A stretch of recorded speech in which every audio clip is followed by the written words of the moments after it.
Lagi na lang bang ham and cheese ang ginagawa natin dito sa ating sliced bread? Nako, tara na. Wala na pa tumpik-tumpik pa. Ilang peraso na lang eh.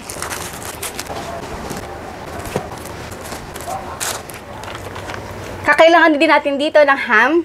So, hiwa-hiwain lang natin ito ng maliliit.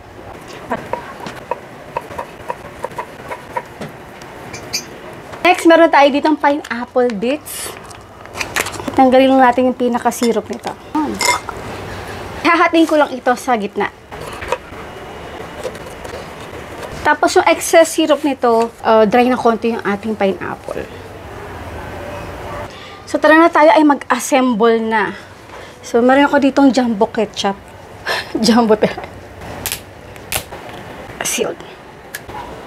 So make sure guys kayo ay malinis ang inyong mga kamay. Lagi ako naguhugas ng kamay, kaya kahit walang guantes ay okay lang naman yun.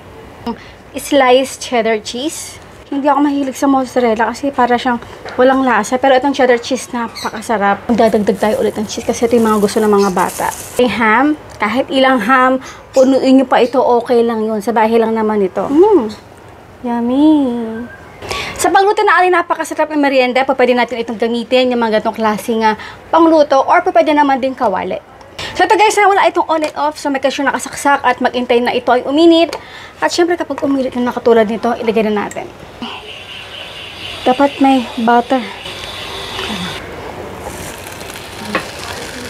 After 45 minutes, ayun, confirmed.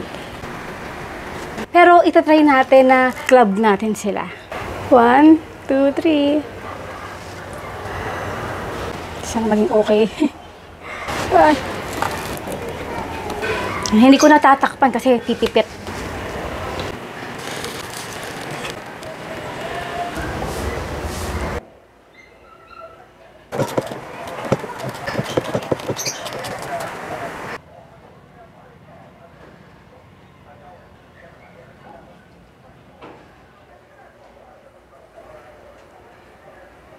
Init, di ba? Hatiin natin ito sa gitna.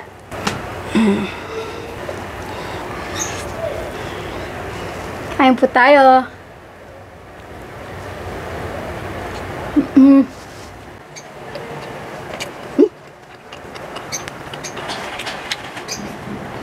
Alat ng cheese, yung tamis ng ham at yung pineapple. Grabe. Harap. Sana hindi ito nakakaumay na kainin kasi ang daming palaman. Try natin.